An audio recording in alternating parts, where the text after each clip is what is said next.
शांति। ओम शांति बाबा। ओम शांति बाबा। शांति। ओम ओम शांति। शांति रही। ओम शांति। भाई।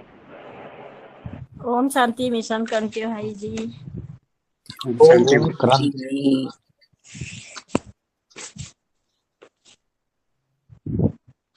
पांचवा अध्याय जो है वो कर्म संन्यास योग।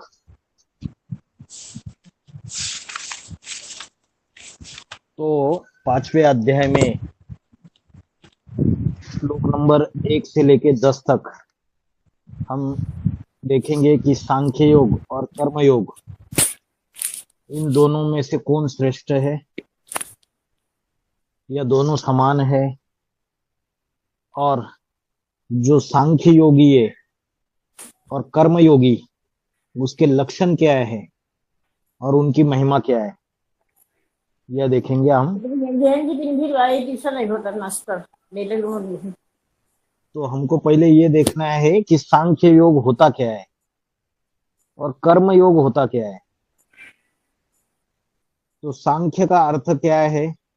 सांख्य माना स आख्या, माना जिसकी गहराई में हिज्जे हिज्जे करके व्याख्या की है वो सांख्य है। जैसे बाबा ने बोला है कि तुलसीदास के, कबीरदास के दोहे और जो भी चौपाइयाँ है वो स्कूल में भी सिखाई जाती है, और फिर जब बीए एमए स्पेशलाइजेशन करते हैं उसमें भी सिखाई जाती है। तो लेकिन जब बीए एमए करते वक्त जब उन चौपाइयों और दोहे को पढ़ाया जाता है तो उसका बहुत गुह्य अर्थ, गहरा अर्थ समझाया जाता है। तो सांख्य का अर्थ है बहुत गहराई से, हिज्जे हिज्जे करते हुए, विस्तार पूर्वक जो ज्ञान की मनन चिंतन मंथन करके जो व्याख्या की जाती है वही सांख्य है। समझ में आ रहा है? गहराई में ज्ञान का मनन चिंतन मंथन करके उसका विस्तार करना। जैसे ब्रह्मा बाबा के मुख से जो ज्ञान निकला, बाबा ने क्या बोला? उस ज्ञान को गीता ज्ञानामृत नहीं कहेंगे। बाबा ने बोला अमृत तब निकलता है जब मंथन होता है। तो 1969 तक ब्रह्मा द्वारा मुरलियों का ज्ञान तो बताया गया। शिव ने दादा लेखराज ब्रह्मा के द्वारा मुरलियों का ज्ञान तो दिया, गीता ज्ञान दिया, लेकिन उसको गीता ज्ञानामृत नहीं कहेंगे। इसलिए नहीं कहेंगे गीता ज्ञानामृत क्योंकि मुरली एक काव्य है, पद्य है, काव्य, कविता। तो उस कविता का जो गहरा अर्थ है वो सिवाय शिव बाबा के और कोई मनुष्य मात्र समझा नहीं सकता। बाबा ने मुरली में बोला है ये ब्रह्मा तो बेबी बुद्धि है। तो ब्रह्मा बाबा खुद ही उन मुरलियों का गहरे गहरे अर्थ समझ नहीं पाए। ब्रह्मा बाबा को कई सारी मुरलियों की गहराई समझ में ही नहीं आई कभी। बाबा ने मुरली में बोला है कि आने वाले 10 वर्षों में भारत से भ्रष्टाचार और विकारों का अंत होने वाला है तथा होनवार विश्व युद्ध के पश्चात लक्ष्मी नारायण का राज्य शीघ्र ही आने वाला है। ये 1966 में ये घोषणा की थी, और ये घोषणा जो हुई थी 1966 में, ये घोषणा लक्ष्मी नारायण के चित्र के नीचे इसका प्रिंट भी किया गया। लेकिन ब्रह्मा बाबा को इसका गहरा अर्थ समझा नहीं। ब्रह्मा बाबा को लगा कि सारी दुनिया का विनाश हो जाएगा 76 में, और ब्रह्मा बाबा के जो फॉलोवर्स है उनको भी यही बात लगी। इसलिए ब्रह्मा बाबा ने उस समय के जो तत्कालीन प्रधानमंत्री है, प्राइम मिनिस्टर, और उस समय के तत्कालीन जो राष्ट्रपति है, प्रेसिडेंट, इन दोनों को मेमोरेंडम दे दिया कि अगर 76 में 10 सालों में विश्व का विनाश नहीं होगा, दुनिया का विनाश नहीं होगा, तो ब्रह्म कुमारी के सारे सेंटर्स आप गवर्नमेंट के अंडर ले सकते हैं। तो ब्रह्मा को बाबा ने मुरली में बोला, ये ब्रह्मा तो बेबी बुद्धि है। ब्रह्मा के मुख से तो शिव बाबा ने वाणी चलाई, काव्य चलाया, मुरलिया, लेकिन उन कविताओं का जो गहरा अर्थ है वो तो नहीं समझाया।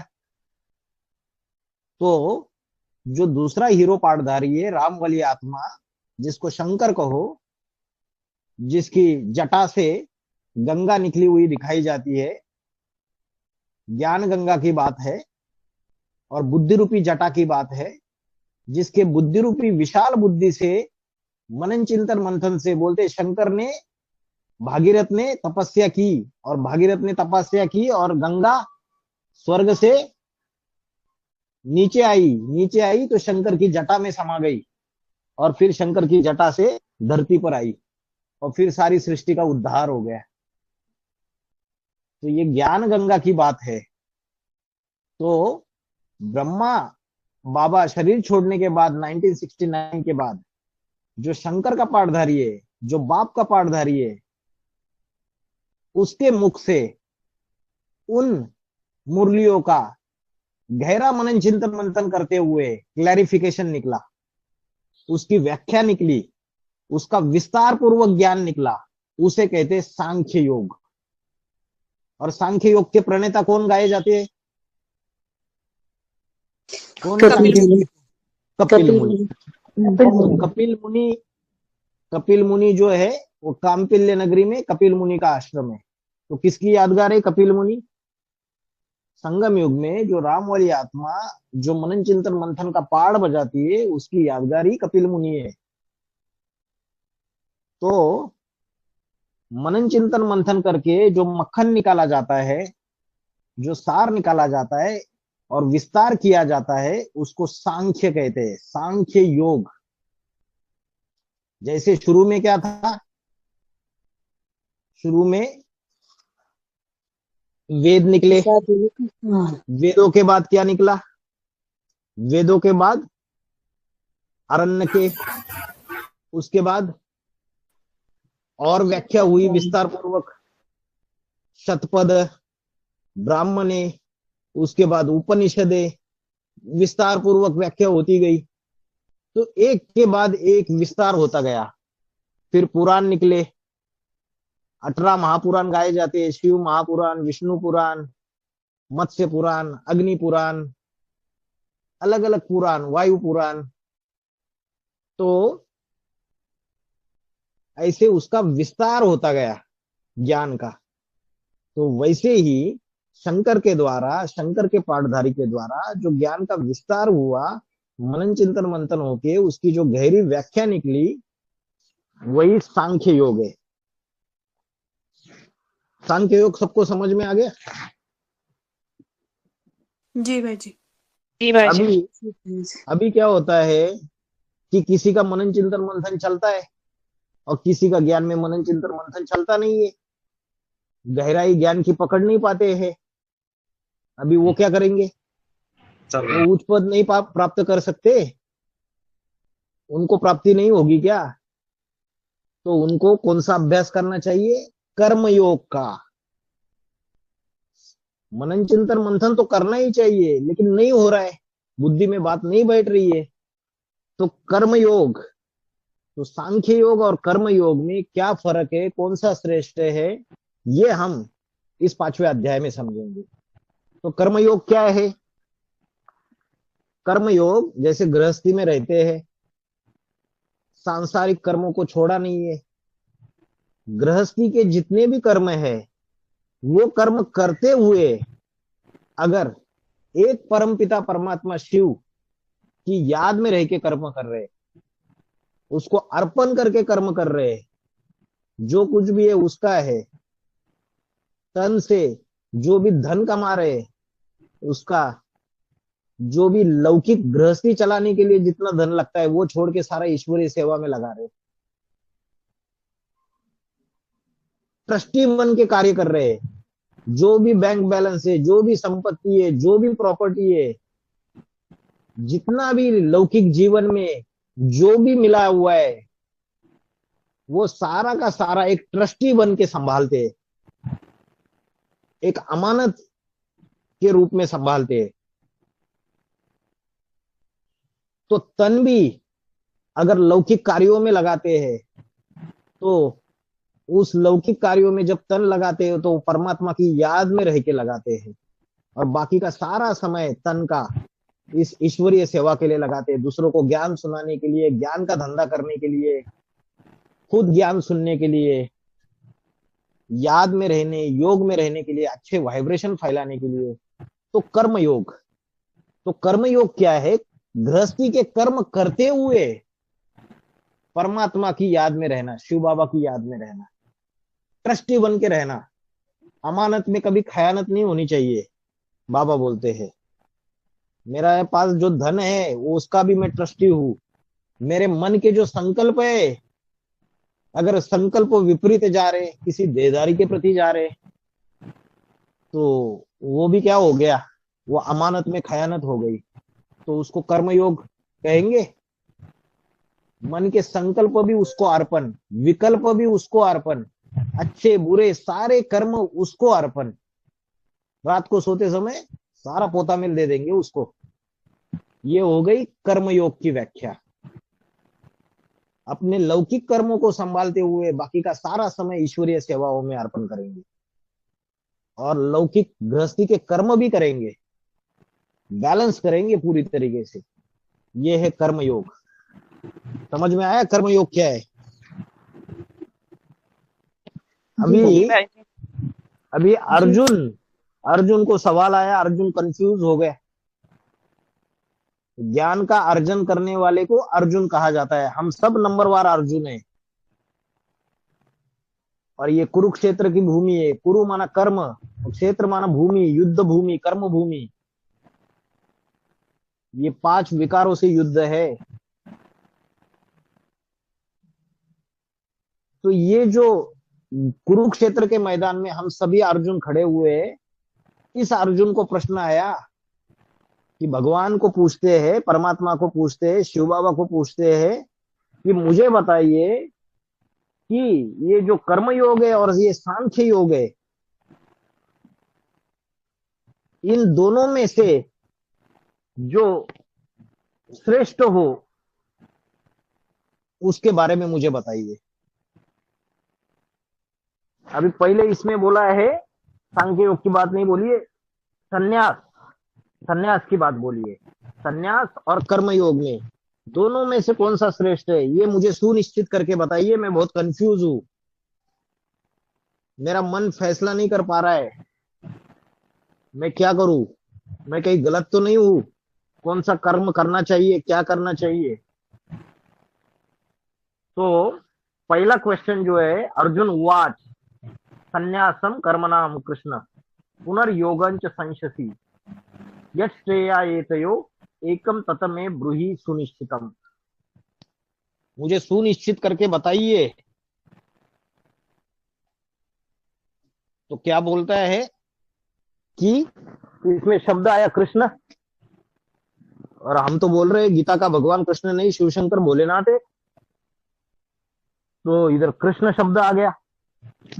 तो बाहर वाले बोलेंगे अरे जब गीता में क्लियरली कृष्ण शब्द लिखा हुआ है तो आप कैसे बोल सकते हो कि गीता का भगवान कृष्ण नहीं शिव शंकर भोलेनाथ है? शंकर का नाम तो कहीं लिखा नहीं है। शंकर का नाम भी लिखा है गीता में, लेकिन ये सवाल आएगा कि कृष्ण तो लिखा हुआ है। तो कृष्ण का भी गहरा अर्थ है। कृष्ण का अर्थ है आकर्षण करने वाला, जो ज्ञान मुरलियों द्वारा सारी आत्माओं को आकर्षित करने वाला, जो परमपिता परमात्मा शिव है वही कृष्ण है, आकर्षण मूर्त। तो यहाँ पे अर्थ आकर्षण मूर्त है, ना ही जो कृष्ण के उपासकों ने, भक्तों ने जो कृष्ण बोला है वो अर्थ नहीं है यहाँ पे। यहाँ निराकार शिव जो है उसको आकर्षण मूर्त, ज्ञान मुरलिया सुनाने वाला, उसको कृष्ण बोला है। तो इसमें पूछा है कर्मों के संपूर्ण त्याग रूप संन्यास की, और फिर कर्म कर्म करते हुए कर्म योग की प्रशंसा करते हो, इन दोनों में से जो अधिक श्रेष्ठ हो उस एक को भली भांति निश्चित करके मुझे बताइए।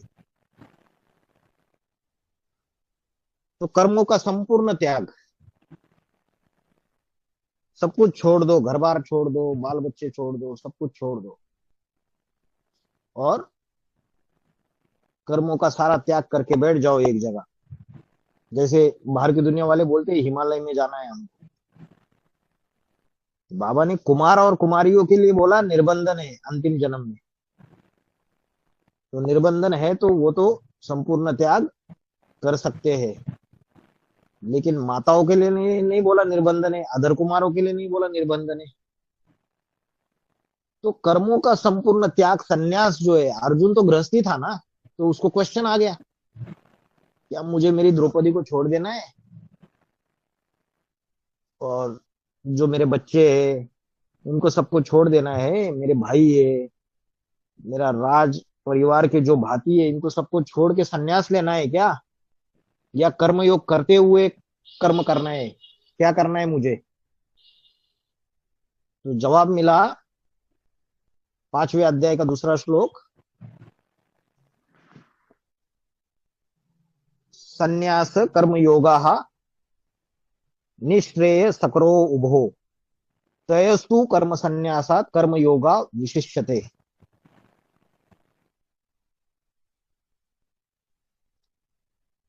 तो समुचित कर्म त्याग, संन्यास और कर्म के साथ योग, कर्म योगश्च। संन्यास माना संपूर्ण न्यास, बाबा बोलते संपूर्ण न्यास माना जो संपूर्ण त्यागी है, जो सब कुछ त्याग कर देता है। तो बाप के जो सूर्यवंशी बच्चे है वो संपूर्ण त्यागी है, बाबा ने बोला। जो बाहर की दुनिया के सन्यासी है वो संपूर्ण त्यागी नहीं है। तो जो समुचित कर्म त्याग है और कर्म के साथ योग है, कर्म योगश्च निश्रेय सकरो उभो। श्रेय माना श्रेष्ठ, कल्याणकारी। तो बोला है दोनों प्रति परम कल्याणकारी है, चाहे साधु सन्यासी बनो चाहे गृहस्थी बनो, दोनों परम कल्याणकारी है। लेकिन बाद में किंतु लगाया, क्या लगाया, किंतु। किंतु उन दोनों में, ये जो दोनों है सन्यास, कर्म सन्यास और दूसरा क्या, कर्म योग, इन दोनों में कर्म के समुचित त्याग से कर्म करते करते याद विशेष अच्छा है। मतलब धंधा धोरी करने वाले जो गृहस्थी है, गृहस्थी संभाल रहे और कर्म करते हुए याद में रहते हैं, उसको विशेष अच्छा बोल दिया बाबा ने। और आज की तारीख में क्या हाल है यज्ञ का, माताएं भाई लोग सब समझते हैं कि हमारे अंदर पवित्रता नहीं है, और सोचते जो देवी या बैठी हुई है जो सरेंडर्ड होके, हमने तो कुछ कर नहीं पाए, हम तो तमो प्रधान है, हम तो अपवित्र है, और ये जो बैठे हुए ये ही सर्वश्रेष्ठ है। तो इस चीज को भगवान ने गीता के दूसरे अध्याय में मना कर दिया। बोला समुचित त्याग से, कर्म के समुचित त्याग से कर्म करते करते याद करना विशेष अच्छा है धंधाधोरी वाले गृहस्थियों के लिए, बोल दिया। इसलिए बाबा ने बोला अंदर वाले रह जाएंगे, बाहर वाले ले जाएंगे। इसलिए कभी इंफेरियरिटी कॉम्प्लेक्स नहीं आना चाहिए अंदर से, कभी ये नहीं आना चाहिए अरे हम कैसे ऊंच पद पा सकते हैं, हम कैसे 108 की माला में आ सकते हैं। आ सकते हैं, निश्चय किया तो सब कुछ हो सकता है। समझ में आया ये श्लोक अभी। तो तयस्तु कर्म संन्यासात कर्म योगो विशेष्यते, कर्म संन्यास से धंधा धोरी करने वाले गृहस्थियों का जो कर्म योग है वो विशेष अच्छा है। सब छोड़ छाड़ के जाके कहीं बैठ जाना, ऐसे भी है सब छोड़ छाड़ के बैठ जाते और शिव बाबा के यज्ञ में रह के डिसर्विस करते रहते हैं, खाते पीते हैं और सोते रहते हैं, कोई ईश्वरीय सेवा नहीं करते। तो उससे तो श्रेष्ठ है गृहस्थी में रहते हुए, इंडिपेंडेंट भी है, स्वतंत्र है, और रहते हुए सारा ध्यान मधुबन में लगा हुआ है, बुद्धि ईश्वरीय सेवा में लगी हुई है, तो वो ज्यादा श्रेष्ठ है। फिर पांचवें अध्याय का तीसरा श्लोक।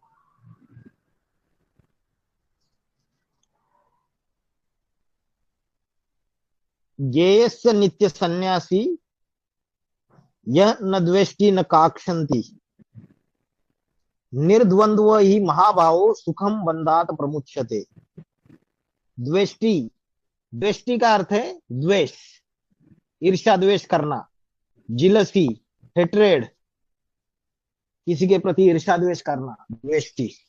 और इधर क्या बोला? न द्वेष्टि, जो ईर्ष्या द्वेष नहीं करता। तो किसके लिए बोला है ईर्ष्या द्वेष नहीं करता? अनसूया, जिसको कोई असूया नहीं है, ईर्ष्या द्वेष नहीं है जिसके अंदर।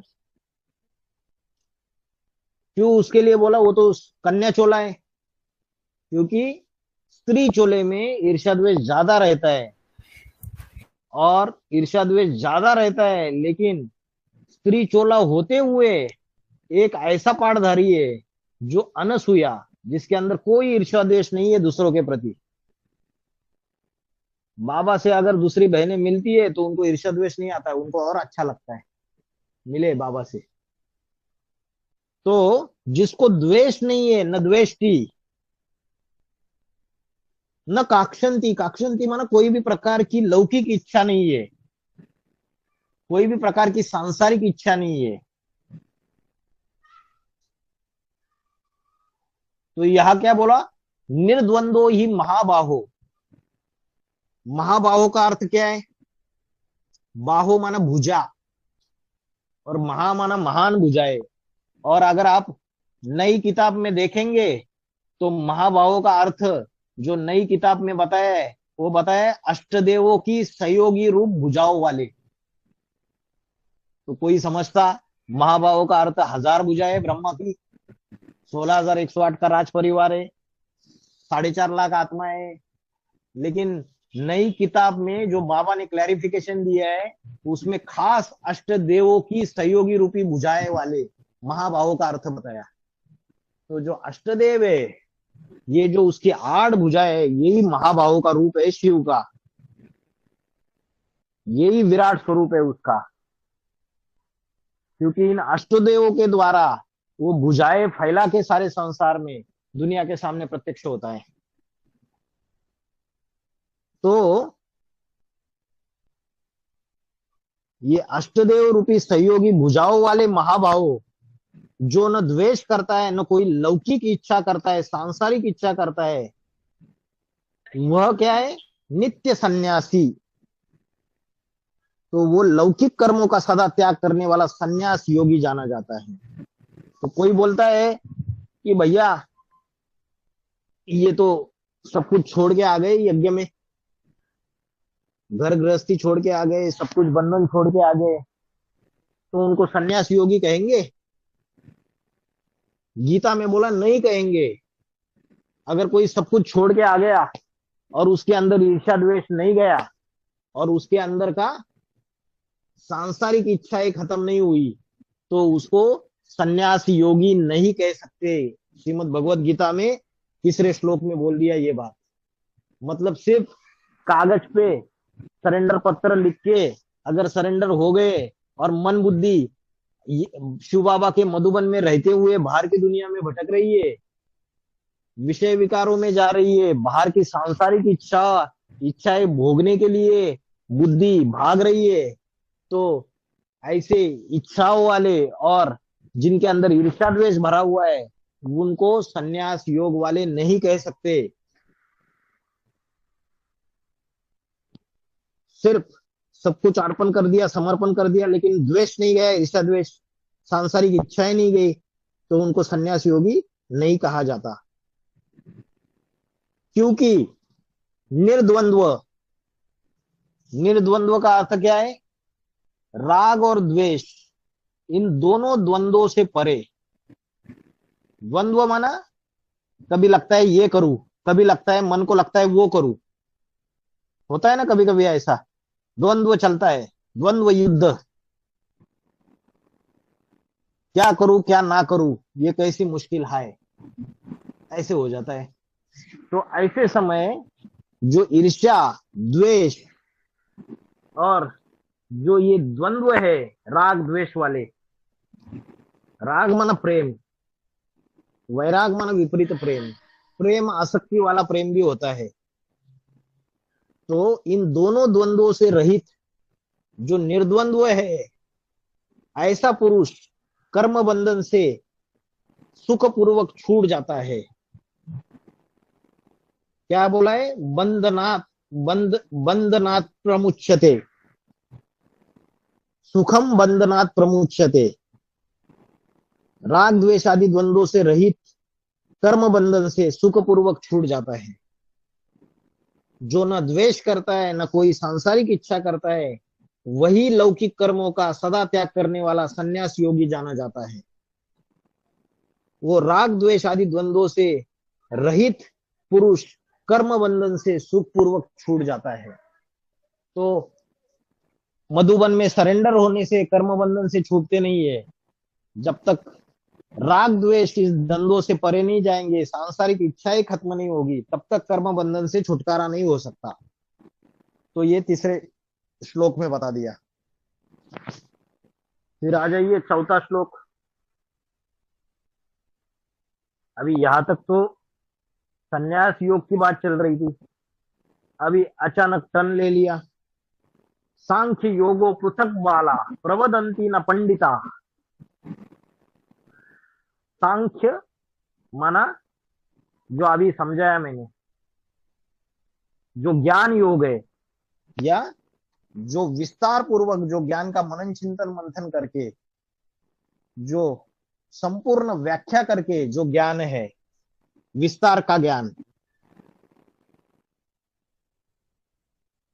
तो केवल ज्ञान जो सांख्य योग है, सांख्य और योगो, योगो माना कर्म योग, पृथक, पृथक माना अलग अलग है।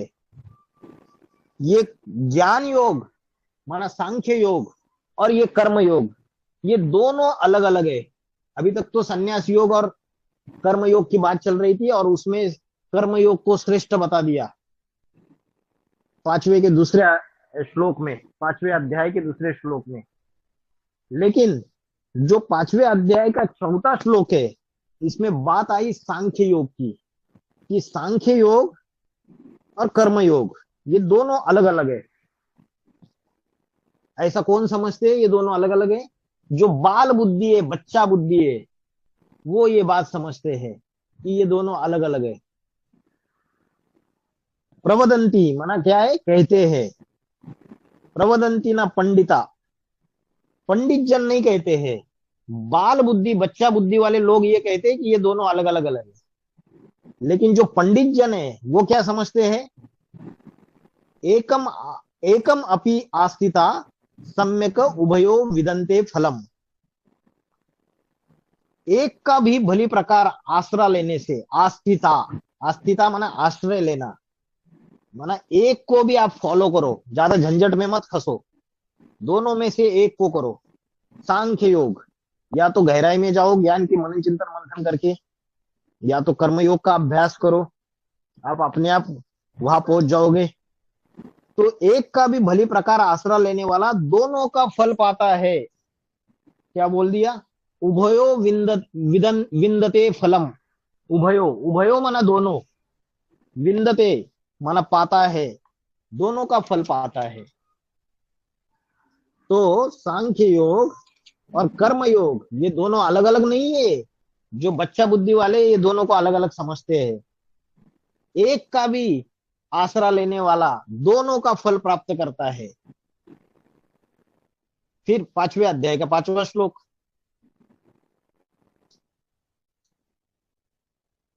यत् सांख्ये प्राप्यते स्थानम तत् योगे अपि गम्यते। क्या बोला? यत् सांख्ये प्राप्यते, प्राप्यते माना मिलता है, और क्या प्राप्यते? स्थानम, स्थानम माना पद, पोजीशन, पुरुषार्थ करके सांख्य योग माना ज्ञान का मनन चिंतन मंथन करके गहराई में जाके उसका विस्तार पूर्वक अभ्यास करने वालों को जो पद मिलता है, जो प्राप्ति होती है, परमात्मा की याद में उनको जो गहराई में ज्ञान के जाके जो प्राप्ति होती है, वही प्राप्ति उनको किसके द्वारा मिलती है? कर्मयोग द्वारा। कैसे कर्मयोग द्वारा? जो ऊंचते ऊंच लक्ष्मी नारायण है, परम पद वाले, उनकी याद में रह के जो कर्मयोग का अभ्यास करते हैं, कर्म करते हैं, गृहस्थी में रहते हुए कर्म करते हैं, तो उनको भी वही पद प्राप्त हो सकता है।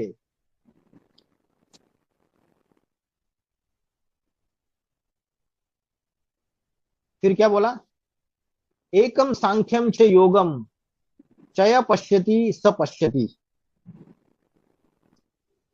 ज्ञान योग माना सांख्य योग और कर्म योग को जो एक देखता है, माना वो दोनों एक ही है, अलग अलग नहीं है, जो एक देखता है वही सत्य देखता है। या लिखा पश्यति, पश्यति माना देखना। एकम सांख्यम च योगम, तो सांख्य और कर्म योग को जो एक ही देखता है, ये अलग अलग नहीं है, पृथक नहीं है, ये एक ही है। दोनों से एक प्रकार का पद प्राप्त हो सकता है। तो ऐसा समझने वाला सत्य देख रहा है, क्योंकि अभी सारे कंफ्यूजन में है। अरे हमें ये पद कैसे प्राप्त हो सकता है?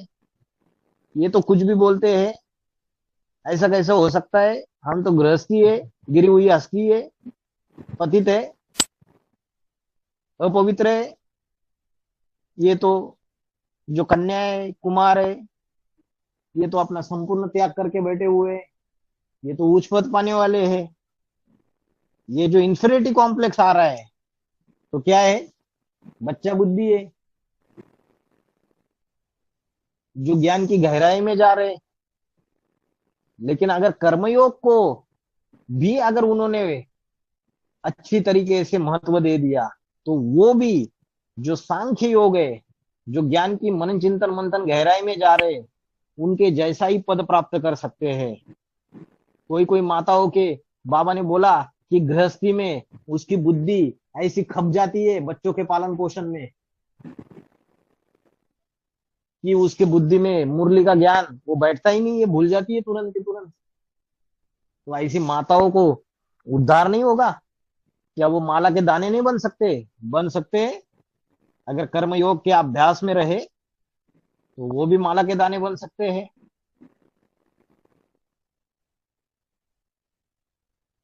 उसके बाद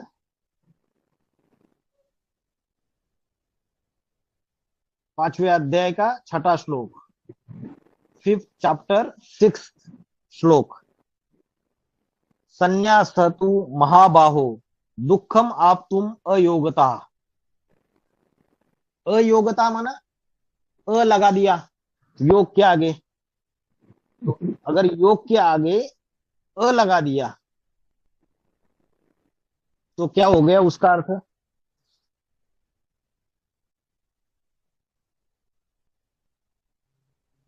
योग माना परमात्मा से योग जोड़ना, कर्म योग। और अयोग माना नॉट एलिजिबल। जो परमात्मा से कर्म करते हुए जो योग का अभ्यास नहीं कर रहा है, कर्म योगी नहीं है, जो वो है अयोगता। जो कर्म योगी नहीं है, सांसारिक कर्म करते हुए जो याद में नहीं रहता है परमात्मा के, वो अयोगी है। मतलब जो कर्म योगी नहीं है उसे बोलेंगे अयोगी। संन्यासस्तु तू महाबाहो दुखम आप्तुम अयोगता। तो फिर से महाबाहु को क्या बोला? नई किताब में देखो, अष्टमूर्ति वाले महाबाहु, फिर से अष्टदेव को बोल दिया। और क्या बोला? संन्यास तो कर्मयोग बिना दुख पूर्वक प्राप्त होता है। तो जो संन्यास है वो जो कर्मयोग के बिना माना गृहस्थ के अनुभव के बिना दुख पूर्वक प्राप्त होता है।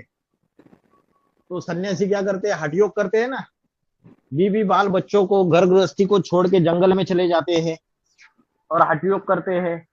जंगल में जहाँ शांति शांति है वहां जाके शांति की स्टेज धारण करते हैं, जहाँ स्त्री नहीं है वहां पवित्रता का पुरुषार्थ करते हैं। तो ये जो सन्यासी ये जो सन्यासी वृत्ति है, ये ये कैसे है, ये दुख देने वाली है, ये दुख पूर्वक, क्योंकि कर्म योग नहीं है, गृहस्थी के कर्म करते हुए याद में रहना नहीं है। तो सन्यास योग में दुख ज्यादा है, बहुत दुख पूर्वक, क्योंकि हठ योग कर रहे, जोर जबरदस्ती कर रहे, इंद्रियों को दमन कर रहे, जोर जबरदस्ती हठ योग पूर्वक कर्म कर रहे। तो फिर बोला योग युक्तो मुनि ब्रह्मा नचिरेन अधिगच्छति। तो जो योग युक्त मननशील व्यक्ति है, योग युक्त माना सांख्य योग वाला, मुनि, मुनि माना कपिल मुनि, जो मनन चिंतन मंथन करने वाला है ज्ञान का, सांख्य योग माना ज्ञान का मनन चिंतन मंथन करके विस्तार में जाने वाला। तो जो योग युक्त मननशील व्यक्ति है वो परम ब्रह्म को शीघ्र ही पाता है। लेकिन सन्यासी के लिए क्या बोल दिया, उसको तो बहुत दुख पूर्वक प्राप्त होगा। और जो अगर कर्म योग के बिना सन्यास योग है तो उसको दुख पूर्वक प्राप्त होगा।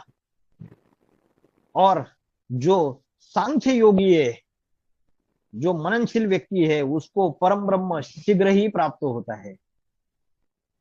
तो इधर सन्यास योग और सांख्य योग का डिफरेंस बताया, क्योंकि कर्म योग के बिना अगर आप सन्यास करते हो तो उस केस में सांख्य योग वाला व्यक्ति ज्यादा श्रेष्ठ है, वो ज्यादा जल्दी पर ब्रह्म को, ब्रह्म ज्ञान को प्राप्त करेगा, परमात्मा को प्राप्त हो जाएगा। तो ये 6 नंबर श्लोक तक समझ में आ गया सभी को, समझा। अभी नेक्स्ट है 5वें अध्याय का 7वां श्लोक, चैप्टर 5 श्लोक 7, सांख्य योगी और कर्म योगी के लक्षण और उनकी महिमा। ये सांख्य योगी और कर्म योगी, इनके लक्षण क्या क्या है, इनकी महिमा क्या क्या है, ये देखेंगे। ठीक है। तयस्तु कर्म संन्यासात् कर्म योगो विशिष्यते। 5वें अध्याय के दूसरे श्लोक में हमने देखा कर्म संन्यास से कर्म योग विशेष है। और बाद में हमने क्या देखा, जो कर्म योग है और जो सांख्य योग है उसको बच्चा बुद्धि, जो बाल बुद्धि है वो अलग अलग समझते हैं, और जो पंडित है, ज्ञानी है, वो दोनों को एक ही समझता है, सांख्य योग और कर्म योग को। और फिर हमने देखा कि जो सांख्य योग वाला है वो परम ब्रह्म को शीघ्र ही प्राप्त कर लेता है, और जो संन्यास योगी है, जो कर्म योग के बिना संन्यास करके बैठ जाता है, वो नहीं प्राप्त होता है, वो दुख पूर्वक उसको प्राप्ति होती है। फिर 5वें अध्याय का 7वां श्लोक, तो इसमें लक्षण बता दिए सांख्य योगी और कर्म योगी के। क्या क्या लक्षण बताए, योग युक्तो विशुद्धात्मा, विजितात्मा, जितेंद्रिय। तो योग युक्त माना जिसका चित्त योग में ही है, आत्मिक स्थिति में है, परमात्मा की याद में है। और विशुद्धात्मा माना जिसका चित्त, मन, बुद्धि सभी कैसे हो गई है, शुद्ध हो गई है, पवित्र हो गई है। विजितात्मा, विजितात्मा का अर्थ है जिसने विजय पाई। किसके ऊपर विजय पाई, मन के ऊपर विजय पाई। मन बड़ा चंचल है, तो बुद्धि ने जिसकी मन के ऊपर विजय पाई वो है विजितात्मा। जितेंद्रिय, जिसने अपनी इंद्रियों को जीत लिया है। हिंसक और अहिंसक दो प्रकार की इंद्रिय है, एक हिंसा करने वाली इंद्रिय है, एक अहिंसा करने वाली इंद्रिय है, ज्ञानेंद्रिय है, और एक कर्मेंद्रिय है जो हिंसा करती है। तो ऐसी दोनों ज्ञानेंद्रिय और कर्मेंद्रिय दोनों के ऊपर जीत पाई है जितेंद्रिय। सर्वभूतात्म भूतात्मा कुर्वन्नपि न लिप्यते। तो सब प्राणियों में सर्वभूतात्म भूतात्मा, इसका अर्थ है सब प्राणियों में आत्मभाव वाला व्यक्ति, आत्मभाव वाला व्यक्ति कोई कर्म करता हुआ भी उन कर्मों में आसक्त नहीं होता है। पूर्वन अपी न लिप्यते, लिप्यते मना उसमें लिंपायमान नहीं होता है, उसमें आसक्त नहीं होता है कर्मों को करता हुआ भी।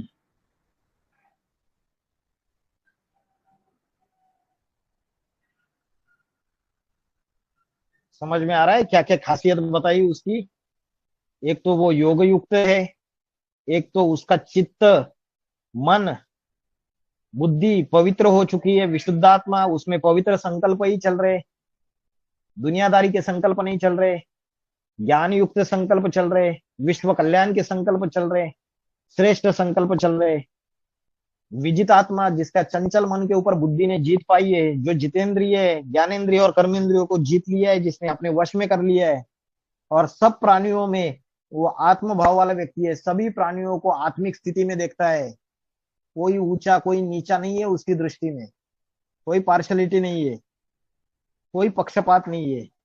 तो ऐसा व्यक्ति कर्म करते हुए उन उन कर्मों में आसक्त नहीं होता है, उसमें बंधायमान नहीं होता है। फिर बताया 5वें अध्याय का 8वां श्लोक और 5वें अध्याय का 9वां श्लोक, 5th का 8th और 5th चैप्टर का 9th, ये दोनों जो श्लोक है ना, ये दोनों एक दूसरे से कनेक्टेड है, इसलिए दोनों को हम एक साथ ले रहे हैं। न एव किंचित करोमि इति युक्तो मन्येत तत्ववित्।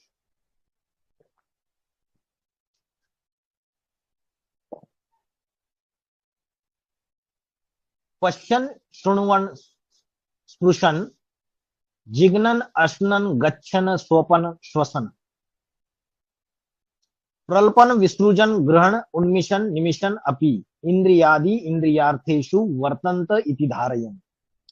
अभी ये जो संस्कृत के शब्द है उससे डरने की जरूरत नहीं है, अर्थ एकदम सहज है इसका, इतना सहज अर्थ है ना, किसी को भी समझ में आ जाएगा। तो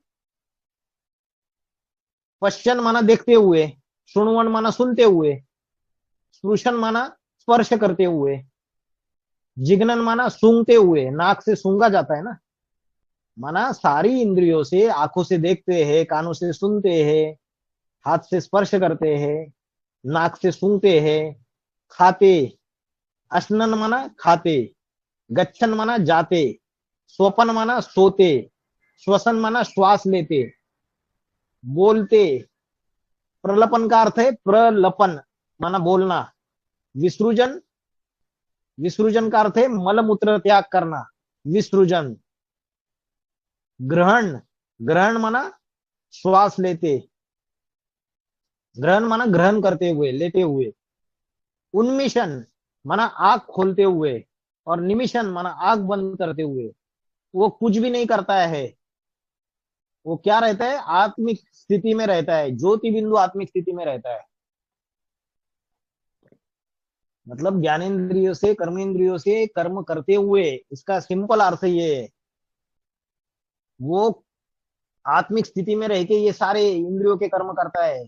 खाना भी खाएगा तो भगवान की याद में खाएगा, बाबा की याद में खाएगा, मन बुद्धि से याद करते हुए खाएगा, बोलेगा ये भोजन जो बाबा आपकी वजह से आज मुझे ये भोजन मिला है, तो इसलिए आत्मिक स्थिति में रहते हुए खाएगा। उसमें नमक कम है तो भी तकरार करेगा? नहीं करेगा। उसमें मिर्च ज्यादा डाली है तो भी तकरार नहीं करेगा, मिर्च कम डाली है तो भी तकरार नहीं करेगा। तो आत्मिक स्थिति में रहते हुए, योग युक्त अवस्था में रहते हुए वो कर्म करने वाला व्यक्ति है। तो ऐसा व्यक्ति ये जो भी कर्म करता है शिव बाबा की याद में, 23 तत्वों को जानकर, और ये जो इंद्रियों के स्वाभाविक कर्म है, ये ये भगवान को जान के, पहचान के और उसकी याद में रह के वो जो भी कर्म करता है, कि इंद्रियों के जो भी भोग है, इंद्रिय है तो भोग भोगेगी, मुख है, जिह्वा है, जो भी इंद्रिय है, हाथ है, पाव है, कर्मेंद्रिय है, तो कर्म करेगी। बाबा ने बोला कर्म धारा को रोकना नहीं है। तो देखते हुए, सुनते हुए, छूते हुए, सूंघते हुए, खाते, जाते, सोते, सोते हुए भी याद में रहेगा। कैसे रह पाएगा? सोने के बाद तो सपने आ जाते हैं डरावने, मन बुद्धि इधर उधर भागती है। क्यों भागती है? क्योंकि सोने से जस्ट पहले बाबा ने बोला है इधर उधर की व्यर्थ बातें किसी से करनी नहीं है, कोई चिट चैट नहीं करनी है। और बाबा को याद करते, 10 मिनट याद करते हुए, बाबा को सारा दिन भर का पोता मिल देते हुए बाबा की याद में सोना है। तब जाके जो सोना होगा वो भी उसकी याद में हो जाएगा। हम क्या करते हैं? टीवी की सीरियल देखते देखते सोते हैं, या तो मोबाइल के ऊपर कुछ पढ़ते पढ़ते, या तो यूट्यूब में कुछ देखते देखते सो जाते हैं, या तो किसी से बातें करते करते सोते हैं। बाबा ने बोला रग रग के बातें करते रहते हैं। श्वास लेते हुए, बोलते हुए, मल मूत्र त्यागते हुए। अरे मतलब लैट्रिन में भी याद कर सकते हो। मुरली का पॉइंट है, गीता खंड में जाइए, बाबा ने बोला लैट्रिन में भी याद कर सकते हैं। तो मल मूत्र त्यागते हुए भी भगवान को याद कर सकते हो। कितना सहज योग है कर्म योग। आंखें खुलते, आंखें बंद करते हुए, वो अगर परमात्मा की याद में 23 तत्वों को जान के, 23 तत्व कौन से है? ये जो प्रकृति के 5 तत्व है, जल वायु अग्नि पृथ्वी आकाश, फिर 5 ज्ञानेन्द्रिया, 5 कर्मेंद्रिया, 10 हो गए, 10 और 5 15 हो गए। फिर 5 विकार, काम क्रोध लोभ मोह अहंकार, और मन बुद्धि और अहंकार। ऐसे ये 23 तत्व है। तो ये इंद्रियों के जो स्वाभाविक कर्म है, ये करते हुए, देखते, सुनते, छूते, खाते, सोते, श्वास लेते, बोलते, त्यागते, आंखें खोलते, बंद करते, वो कुछ भी नहीं करता है, आत्मिक स्थिति में रह के ये कर्म करता है, तो उस कर्म अकर्म बन जाता है। वो कर्म उसका पाप कर्म नहीं बन जाता है, वो अकर्म बन जाता है। तो ये कर्म योग की बहुत गुह्य व्याख्या और कर्म योगी के बहुत गुह्य लक्षण बताए इस श्लोक में। और इसके ऊपर का भी जो श्लोक है वो भी कर्म योगी के लक्षण बताए। योग युक्तो विशुद्धात्मा विजितात्मा जितेंद्रिय सर्वभूतात्मा, सब प्राणियों में आत्म भाव में देखेगा। तो कर्म करते हुए कर्म नहीं करना, तो कर्म योग क्या है समझ में आ रहा है आपको? गृहस्थी में रहते हुए कैसे कर्म करने, समझ में आ रहा है? जी भाई जी। हाँ जी। हाँ जी। कैसे अर्पण हुआ जाता है परमात्मा को। पांचवे का 10वां, फिफ्थ का 10th, ब्रह्माणी आधाय कर्मणि, ब्रह्माणी आधाय कर्माणि संग त्यक्त्वा करोति यः लिप्यते नस पापेन पद्म पत्रम इव अंबसा। अभी पद्म पत्र, पद्म माना कमल और पत्र माना कमल का पत्र, पत्र माना पत्ते, उसके कमल के फूल के पत्ते। तो बाबा ने क्या बोला है मुरली में? कमल पुष्प समान पवित्र जीवन जीना है। तो कमल क्या करता है? कीचड़ में रहता है, और कीचड़ में रहते हुए भी उसकी जो पंखुड़ी है, उसके जो पत्ते हैं, उसको कीचड़ का स्पर्श नहीं होता है, उससे निर्लिप्त रहता है, उससे डिटैच रहता है वो। तो जो गृहस्थी का जो कर्म योगी है, उसको किसकी तुलना थी उससे? कमल पुष्प समान, जो जैसे कमल पत्र कीचड़ या जो भी मलिन पानी है इससे अलिप्त रहता है, निर्लिप्त रहता है, वैसे ही जो गृहस्थी है, जो कर्म योगी है, वो पाप कर्मों में लिंपायमान नहीं होते, निर्लिप्त रहते हैं इस गृहस्थी के कीचड़ में रहते हुए भी। जो परब्रह्म आश्रयी आसक्ति त्याग कर कर्म करता है, मतलब क्या बोला, ब्रह्मण्याध्याय, इसका अर्थ ये है एक परब्रह्म का आश्रय, एक परमात्मा का आश्रय। मतलब ये नहीं कि मेरा पति घर चला रहा है और पति ने ये मकान बनाया है इसलिए मैं रह पा रही हूं। बुद्धि में ये बात नहीं होगी, बुद्धि में ये बात होगी कि परमात्मा ने मुझे आश्रय दिया है, ये परमात्मा ने मुझे ये आश्रय दिया है, उसके आश्रय पे मैं रह रही हूँ, उसके आश्रय की वजह से मैं खा रही हूँ, उसके आश्रय से वजह से मैं पी रही हूँ, उसके आश्रय की वजह से मैं सारे कर्मेंद्रियों के, ज्ञानेन्द्रियों के जो भी भोग है वो भोग रही हूँ। तो एक परम ब्रह्म का आश्रयी आसक्ति त्याग कर अगर कर्म करता है, एकमात्र परम ब्रह्म का आश्रयी अगर आसक्ति त्याग कर कर्म करता है,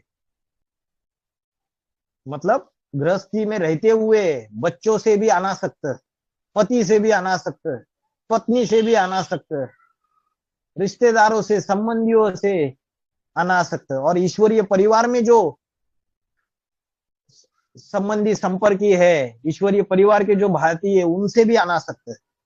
तो जो आसक्ति त्याग कर कर्म करता है वह पाप कर्म में लिंपायमान नहीं होता है। जैसे कमल पुष्प कीचड़ में उसके पत्ते लिंपायमान नहीं होते, वैसे ही वो भी पाप कर्मों में लिंपायमान नहीं होता है, गृहस्थी के कीचड़ में नहीं फंसता है।